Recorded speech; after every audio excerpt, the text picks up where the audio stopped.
Good evening, Nigeria and the world. I'm John Boss, and this is DV Real News TV. Our top story tonight: a harrowing case of abduction, ransom, and death.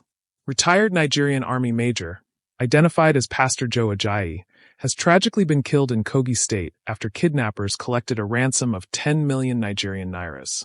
The shocking outcome has reignited urgent calls for improved security across Nigeria. Pastor Joe Ajayi, a respected 76-year-old retired major and former Christian Association of Nigeria, chairman in Kaba Bunu, was abducted on the night of May 21st, between 11:30 p.m. and midnight, from his home in Odo Ape. Eyewitnesses report that heavily armed gunmen fired into the air for over an hour, terrorizing the community before whisking him away. From the outset, his fragile health, impacted by age and chronic leg pains, raised alarm about the mounting danger he faced in captivity. Authorities later confirmed that Ajayi's family paid a ransom of 10 million Nigerian nairas in a desperate bid to secure his freedom. But in a cruel and tragic twist, the kidnappers killed him soon after the payment was made. This pattern of abduction followed by ransom and execution echoes a disturbing trend seen across Nigeria in recent months. Notably, similar tragedies include the January killing of a retired Kogi State permanent secretary. His abductors took 10 million Nigerian nairas, then dumped his body by the roadside. This most recent killing sharply underlines the ruthless calculus of kidnappers and the inadequacy of ransom payments alone in securing release. Local chiefs, community associations, and the Okan Development Association, ODA, have voiced outrage, accusing federal and state governments of neglect. They've called for heightened security presence, especially along major highways and rural areas where such abductions occur with alarming frequency. Security forces are now under pressure to locate and arrest those responsible. Reports indicate intensified manhunts across Kogi, but experts warn these efforts are hampered by poor intelligence and under-resourced local police. The killing of Pastor Ajayi following the ransom payment brutally demonstrates a hard truth.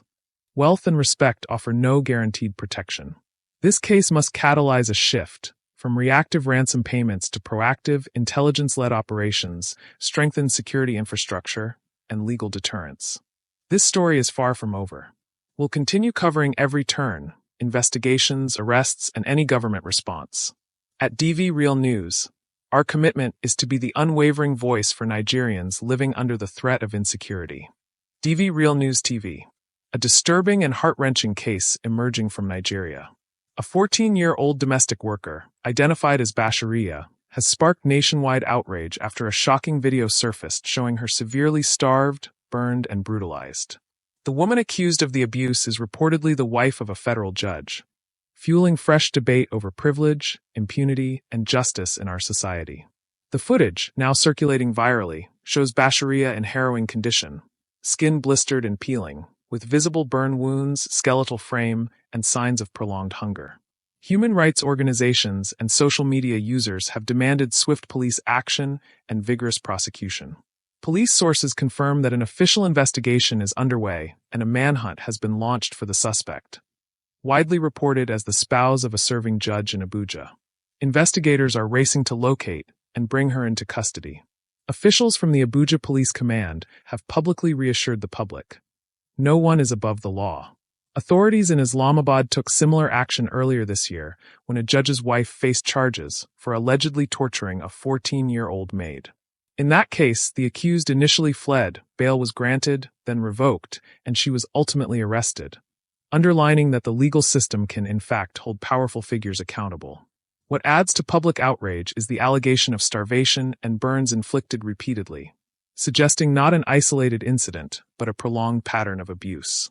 While local officials await formal complaints and forensic reports, many suspect a cover-up, demanding judicial transparency and press oversight.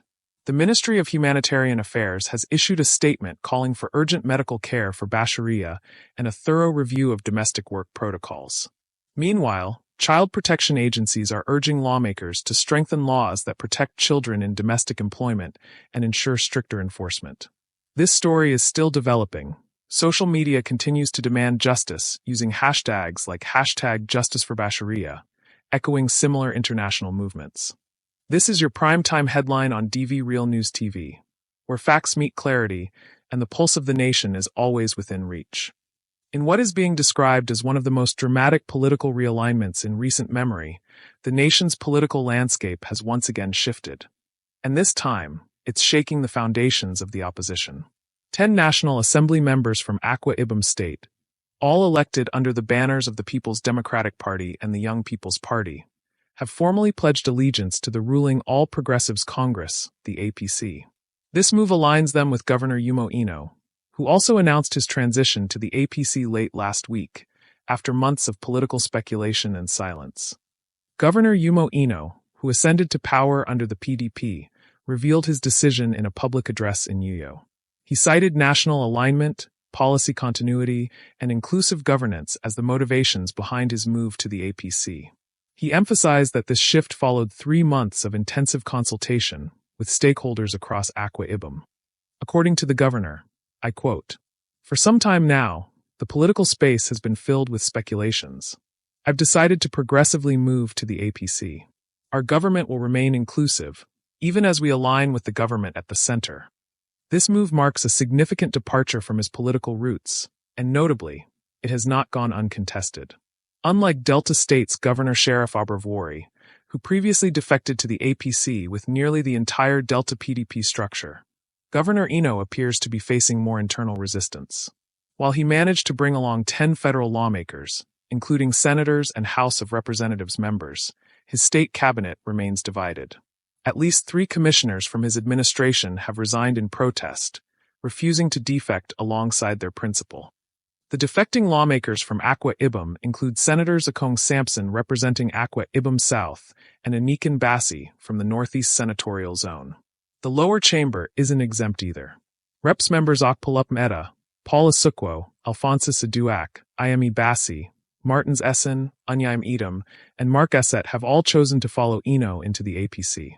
Also joining them is Emmanuel Akpangudo, previously a member of the Young People's Party. The reception into the APC was led by none other than Imo State Governor and Chairman of the Progressive Governors Forum, Hope Uzodimma. President Bola Ahmed Tinubu reportedly followed the ceremony live via TVC News, signaling the significance of this development as the nation begins to gear toward the 2027 elections. But the wave does not stop at Akwa Ibom. In a calculated expansion of its political territory, the APC is reportedly in advanced talks with 4 additional PDP governors across the country. Though their identities have not yet been confirmed, top APC insiders reveal that the strategy is to solidify the party's base ahead of what they anticipate will be a fiercely contested 2027 general election. In a parallel move, 2 sitting senators, Neda Amajuan of Edo State and Ahmed Wadeda of Nasarawa, have also announced their intention to quit the Social Democratic Party and the Labour Party, respectively, in favor of the ruling APC.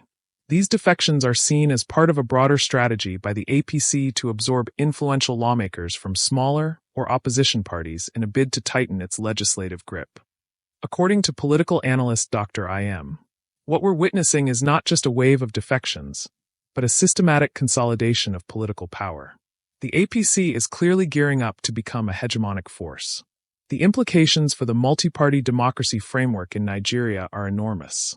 Predictably, reactions to this realignment have been polarizing. Critics from civil society groups and opposition camps accuse the APC of attempting to morph Nigeria into a one-party state. However, the APC leadership insists that it's simply building a broader consensus for national stability and policy harmonization. Meanwhile, former Governor Udom Emmanuel, the political godfather of Governor Eno and one of the PDP's heavyweights in Akwa Ibom, has distanced himself from the defection. He was conspicuously absent from the reception ceremony and has since reaffirmed his loyalty to the PDP, calling for ideological consistency and party discipline. Local PDP ward offices in Akwa Ibom have been sites of intense emotion as supporters grapple with the news. One party stalwart told DV Real News TV that the heart of the PDP in the state remains unshaken, despite the exit of high-profile figures. Sources within the National Assembly confirm that the formal defection letters will be presented to Senate President Godswill Akpabio and House Speaker Tajudeen Abbas on June 17, when the chambers resume plenary after recess. This procedural step will officially mark their transition, giving the APC more numerical strength in both chambers. One of the defecting lawmakers, speaking to DV Real News TV on the condition of anonymity, insisted that the decision was voluntary and devoid of coercion. We left with the governor on June 6th. There was no pressure from any angle. It's about unity and direction, the source said. As we move closer to 2027, the chessboard of Nigerian politics continues to shift. With every movement, alliances are redrawn, ideologies are tested, and the pulse of the people is challenged. One thing is clear. The battle for the soul of Nigeria's democracy is well underway, and DV Real News TV will be there to bring you every detail, every twist, and every turning point. I'm John Boss, and this has been your deep dive into Nigeria's political transformation, right here on DV Real News TV. Stay with us as we continue our coverage of this unfolding story and much more. Good night, and stay informed.